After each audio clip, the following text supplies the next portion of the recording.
What's happening, folks? Back with another reaction, back with the penultimate song on Journey's 1981 album Escape, and it is titled simply Mother, Father. Obviously, we're speaking about a man and a woman who have brought forth a child, who have created progeny. Given that most songs are about the perspective of the narrator, whether that's the actual singer or just a character created for the tune, my immediate expectation is we're talking about the mother and father of the voice delivering the lyrics. Even if that's true, it remains to be seen whether it's an ode to mother and father, maybe a lament about mother and father, perhaps a criticism of mother and father, perhaps some combination thereof. And even if any of that is running in the right direction, it could be a snapshot in a moment, it could be a narrative in time. I would say I have the inner sleeve with the lyrics on it, so once I listen to the tune and try to process and at least speak about a little of what I heard, I will then consult the lines directly. So let's listen. This is Journey. The tune is Mother, Father, and it's the second to last track on their 1981 album, Escape. Was that the...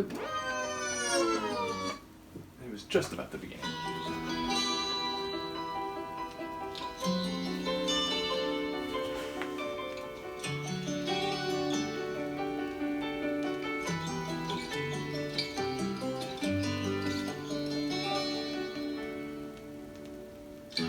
She sits alone, an empty stare on mother's face she wears. Where did she go wrong? The fight is gone. Lord, help this broken home.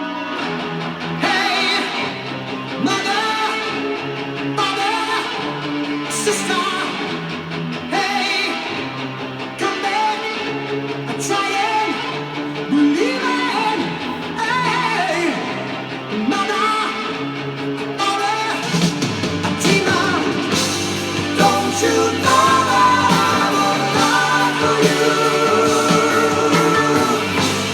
I'm your sad son, and with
fascinating. My thoughts at first were a very dejected picture of a mother and father and a household. We have the mother with this empty stare, and where did she go wrong? And the fight is gone, and what was it? Bless this broken home, or Lord, something like, prayer for this broken home, which sounds very non-idyllic, non-utopian, non-desirable for a child to grow up in and for the mother and father themselves.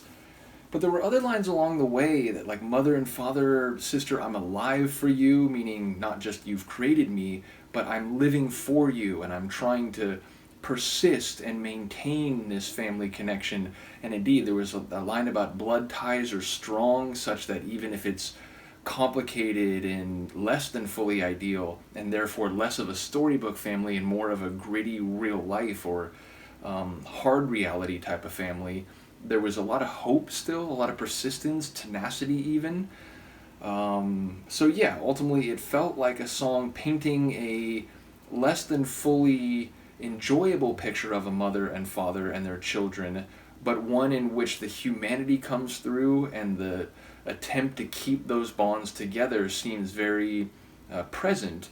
I believe there was also a line about, like, father drinking and, like, his pride was gone, and if that's the case, it sounds like maybe the mother's empty stare and her fight being gone is in part related to the attitudes or behavior of the father, who perhaps used to be, proud and ambitious, but over time the hard realities and mundane experiences of life have sort of ground him down, and he's found refuge or escape in alcohol. So as I said, I will check the lyrics, but first I'll say Perry definitely standing out on this one with his voice hitting some very high notes with a lot of vibrato, a lot of energy and emotion.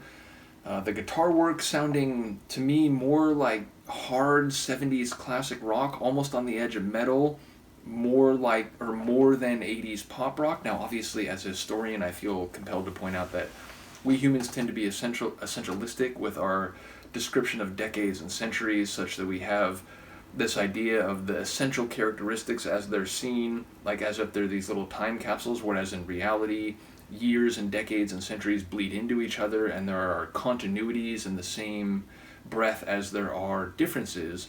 And so a song from 79 would probably sound a lot more like an 80s rock tune than a song from 71. But yeah, as I heard it, it made me think more of like hard-edged 70s classic rock compared to what I normally think of when someone says 80s pop rock. Even if going into this album, my understanding is that by and large Journey were considered a guitar-heavy pop rock. So yeah, it definitely had an edge to it. I laughed at the line about Seventh Son because that made me think of Iron Maiden. Obviously the Iron Maiden album and song, Seventh Son of a Seventh Son, is farther down the line temporally. But yeah, some of the guitar work, especially in that solo section, was making me think of Iron Maiden, so that's never a bad thing. Let's try to find here. Mother, Father. She sits alone, an empty stare, a mother's face she wears. Where did she go wrong? The fight is gone. Lord, help this broken home. Hey, mother, father, sister, hey, come back. If you want something to come back, then you want that connection, that family unit to be there again. Try and believe in, which is funny, Don't Stop Believin' with the apostrophe instead of the G, just like on their most famous tune on this album, Don't Stop Believin'. But yeah, mother, father, hey, come back, try and believe in, hey, mother, father, dreamer. Don't you know that I'm alive for you, which again speaks to persistence and a desire to maintain those bonds. I'm your seventh son, parenthetically, and when lightning strikes the family, which makes me think about when he delivers it, he probably omits the line or the word and, but as it was written on the page, it was included. But yeah, I'm your seventh son, and when lightning strikes the family, have faith, believe, so again, tenacity, persistence. With dreams he tried, lost his pride, he drinks his life away. One photograph in broken glass, it should not end this way. A normative attitude, this is not how our family should fall apart or us walking away from each other. We need, even when lightning hits and there's destruction and chaos, we need to try to keep ourselves together. Through bitter tears and wounded years, those ties of blood were strong. So much to say, those yesterdays, so now don't you turn away. basically what it sounded like. The idea of this is not ideal or utopian or a storybook family. This is a more complicated family with darker moments and unfortunate or painful experiences, and yet even then there's a persistence, there's a desire to keep it all together. So yeah, I enjoyed it. Definitely, as I said, some good singing from Perry. When we come back for the final track on the album, it will be Open Arms, which sounds welcoming, inviting, perhaps even loving. So maybe building off of some of the themes that we just heard here. Let me know what you think, and I will see you then. Peace.